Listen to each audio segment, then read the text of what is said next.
Good morning, student. Today we will discuss about the parliamentary form of government.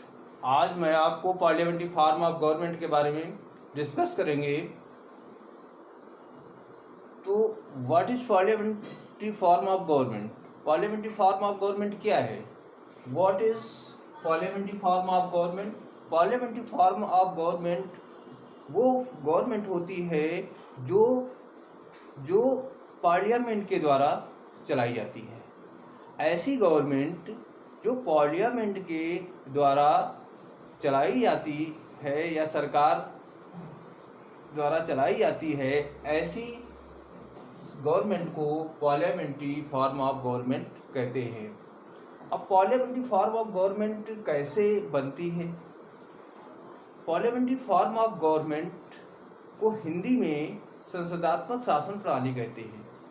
Bharat में, अपने यहाँ India में parliamentary form of government है, क्योंकि हमारी जो कंट्री का शासन है वो पार्लियामेंट के द्वारा ही चलाया जाता है। आप जानते हैं कि there are 2 houses in parliament. Parliament में 2 हाउसेस हैं। पार्लियामेंट में 2 हाउसेस है। पार्लियामेंट में 2 हाउसेस हैं। वन इज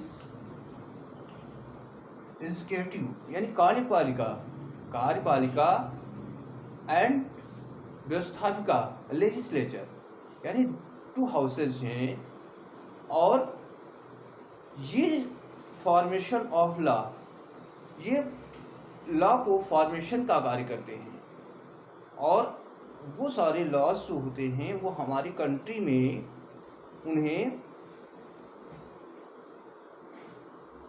उन्हें लागू किया जाता है। तो अब सपोज जब पार्लियामेंट के या लोकसभा या राज्यसभा के इलेक्शंस होते हैं, तो उसमें जो 18 इयर्स के लोग या 18 इयर्स से एबव की जो सिटीजन होती है, सिटीजन ऑफ इंडिया, जो भारत के नागरिक होते हैं, वो लोकसभा के इलेक्शन में अपने रिप्रेजेंटेटिव्स को क्या करते हैं? पार्लियामेंट में भेजते हैं, उन्हें इलेक्ट करते हैं। और इलेक्ट करने के पश्चात वो पार्लियामेंट में जाते हैं। और पार्लियामेंट में जिस भी पार्टी की मेजॉरिटी मैक्सिमम होती है, अधिकतम होती है, उसके लीडर्स को क्या बनाया जाता है? प्राइम मिनिस्टर बनाया जाता है। उसके लीडर को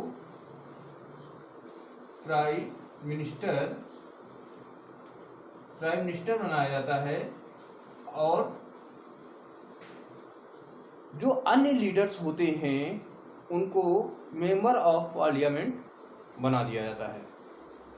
तो इस तरह से पार्लियामेंट का ऑर्गेनाइजेशन हो जाता है। और पार्लियामेंट के ऑर्गेनाइजेशन में जो रिप्रेजेंटेटिव होते हैं, जो हमारे प्रतिनिधि, हम जिनको लोकसभा में भेजते हैं या पार्लियामेंट में भेजते हैं, वही रिप्रेजेंटेटिव्स वो सिटीजन ऑफ कंट्री यानी देश के नागरिक के प्रति वो अकाउंटेबल होते हैं, उत्तरदायी होते हैं। यानी जो भी हम मेंबर्स को पार्लियामेंट में अपने रिप्रेजेंटेटिव्स को भेजते हैं, और वही रिप्रेजेंटेटिव्स वो हमारी कंट्री ऑफ सिटीजन के लिए वही रिप्रेजेंटेटिव हमारी कंट्री के जो सिटीजन्स होते हैं उसके लिए अकाउंटेबल होते हैं। और क्योंकि देश की जनता उन्हें पार्लियामेंट में भेजती है। इस तरह से पार्लियामेंट में जो मेंबर्स होते हैं वो मिनिस्टर होते हैं।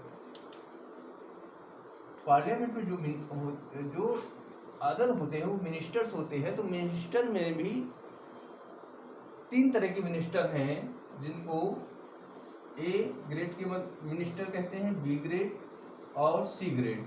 ये 3 टाइप के होते हैं। ए ग्रेड के जो होते हैं कैबिनेट लेवल के होते हैं, कैबिनेट लेवल के मिनिस्टर होते हैं। और ये क्या करते हैं, ये लॉ फॉर्मेशन का कार्य करते हैं। ये जो होते हैं ए ग्रेड के मिनिस्टर्स लॉ फॉर्मेशन का कार्य करते हैं, और जो बी एंड सी ग्रेड के मिनिस्टर्स होते हैं ये उसको क्या करते हैं, उसको लागू करते हैं, यानी उसको कंट्री में उसे लागू करते हैं। तो इस तरह से जो पार्लियामेंट्री फॉर्म ऑफ गवर्नमेंट है, इसकी फीचर्स क्या है, what is the features of parliamentary form of government. Features हैं, फीचर्स देखिए पार्लियामेंट्री फॉर्म की फीचर्स होती है जो आपकी कार्यपालिका है, कार्यपालिका लेजिस्लेचर के प्रति, यानी जो आपकी एग्जीक्यूटिव बॉडी है वो लेजिस्लेचर बॉडी के प्रति रिस्पॉन्सिबल होती है, एक दूसरे में रिलेशंस होते हैं। पहली जो फीचर्स है, जो कार्यपालिका है वो व्यवस्थापिका में संबंध होता है, यानी विदाउट आपकी कार्यपालिका और विदाउट व्यवस्थापिका, यानी विदाउट कार्यपालिका के व्यवस्थापिका कुछ नहीं कर सकती है, और विदाउट व्यवस्थापिका कार्यपालिका कुछ नहीं कर सकती है। तो दोनों एक दूसरे में रिलेशन है।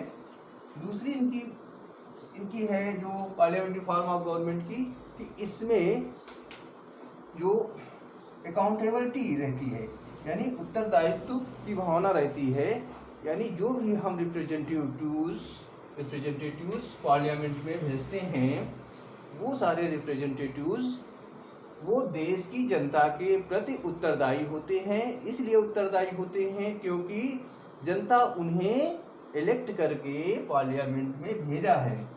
यदि कोई भी ऐसी समस्या देश की नागरिक के ऊपर है तो वो उस के लिए जिम्मेदार कौन है, वो जिम्मेदार उस का लीडर है जो कि पार्लियामेंट में है।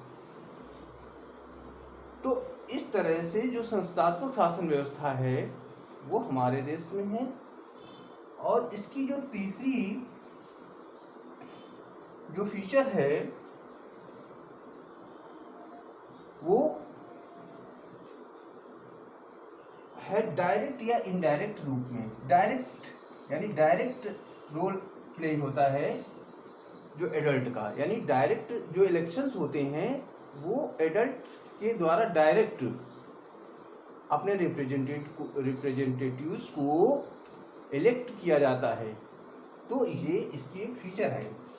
तो इस तरह से there are 3 features of parliamentary form of government.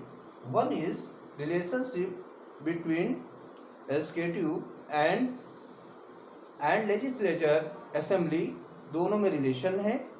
और दूसरा अकाउंटेबिलिटी है, इसकी एक फीचर है। और थर्ड है कि डायरेक्ट जो एडल्ट होते हैं वो अपने रिप्रेजेंटेटिव्स को डायरेक्ट इलेक्ट करते हैं।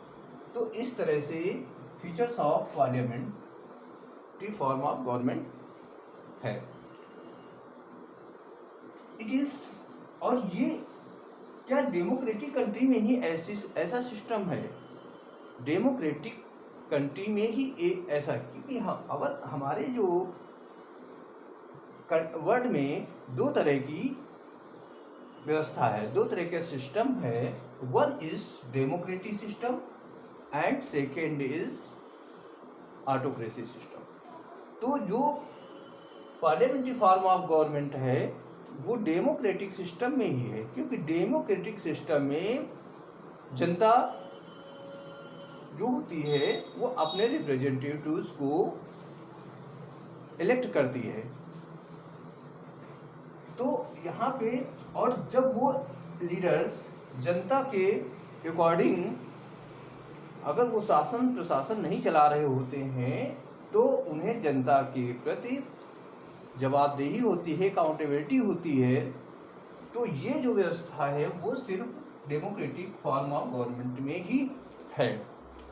तो बच्चों, इस तरह से पार्लियामेंट्री फॉर्म ऑफ गवर्नमेंट वो गवर्नमेंट होती है जो पार्लियामेंट के द्वारा देश का शासन चलाती है। ऐसी गवर्नमेंट जो होती है पार्लियामेंट्री फॉर्म ऑफ गवर्नमेंट होती है। और ये फॉर्म ऑफ गवर्नमेंट जो होती है ये जनता के प्रति रिस्पॉन्सिबिलिटी होती है, मतलब अकाउंटेबिलिटी होती है, जनता के प्रति उत्तरदायित्व होता है। यदि किसी भी समस्या, किसी भी देश की समस्या, कोई भी घटना आदि की समस्या यदि आती है तो उसके लिए जिम्मेदार कौन है? उसके लिए जिम्मेदार वो लीडर्स हैं जो कि पार्लियामेंट में बैठे हुए हैं। तो इस तरह से पार्लियामेंट्री फॉर्म ऑफ गवर्नमेंट एक अकाउंटेबिलिटी फॉर्म ऑफ गवर्नमेंट है।